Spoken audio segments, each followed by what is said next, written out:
कुछ ही देर में होगी केंद्रीय कैबिनेट की अहम बैठक। प्रधानमंत्री नरेंद्र मोदी की अध्यक्षता में मीटिंग होगी। आर्थिक मामलों की कैबिनेट समिति की भी बैठक है। इंडोनेशिया की राजधानी जकार्ता पहुंचा ऑल पार्टी डेलीगेशन। जेडीयू सांसद संजय झा कर रहे हैं डेलीगेशन का नेतृत्व। पाकिस्तान की हरकतों की जानकारी इंडोनेशिया को दी जाएगी। कैबिनेट की बैठक के बाद बोले उमर अब्दुल्ला, हमारे पास उन 26 पीड़ितों के परिवारों को सांत्वना देने के शब्द ही नहीं, हम केवल उनकी याद में सिर झुका सकते हैं, स्मारक बनाकर श्रद्धांजलि देंगे।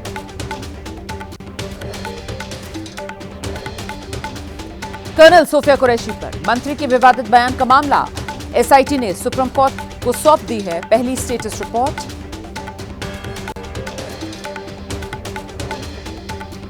द ग्रेट खली ने की पाकिस्तान के लिए जासूसी करने वालों को कड़ी सजा देने की पैरवी।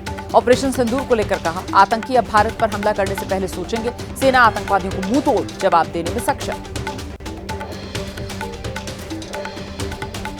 सुप्रिया सुले की अगुवाई वाले प्रतिनिधिमंडल का दक्षिण अफ्रीका में भव्य स्वागत किया गया। जय हिंद के नारों के साथ सर्वदलीय प्रतिनिधिमंडल का वेलकम। जोहानिसबर्ग पहुंचे हैं 7 सांसद। पाकिस्तान को बेनकाब करने का अभियान जारी है। दक्षिण अफ्रीका में सुप्रिया सुले ने कहा, एक सुर में हो आतंकवाद की निंदा, भारत किसी भारतीय के खिलाफ बर्दाश्त नहीं करेगा हिंसा।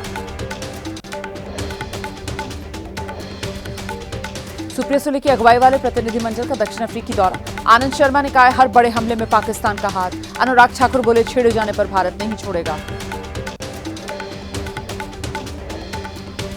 फ्रांस में सर्वदलीय प्रतिनिधिमंडल की फ्रांस मैत्री समूह और विदेश रक्षा समिति के सेनेटर्स के साथ बैठक हुई है। फ्रांस के सेनेटर्स ने कहा है, आतंक के खिलाफ लड़ाई में भारत के साथ।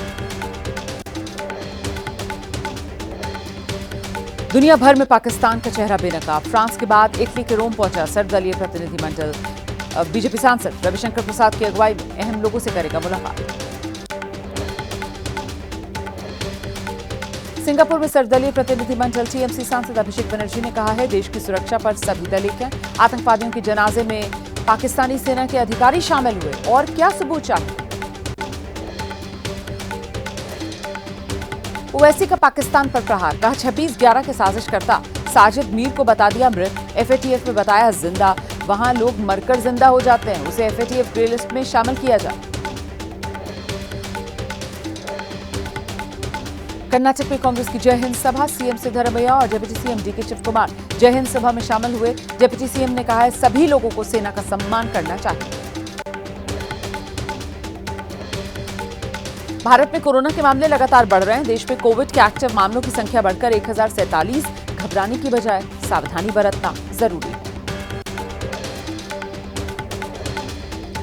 देश में कोरोना के मामलों में तेजी से इजाफा हुआ है। महाराष्ट्र में एक ही दिन 66 नए मामले सामने आए हैं।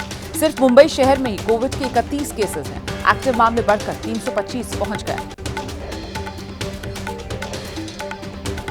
मुंबई में कोरोना के बढ़ते मामलों को लेकर तैयारियां तेज। जेजे अस्पताल में बनाया गया है 15 बेड वाला आइसोलेशन वार्ड। कोरोना के बढ़ते मामलों को लेकर पहले से ही तैयारियां पुख्ता।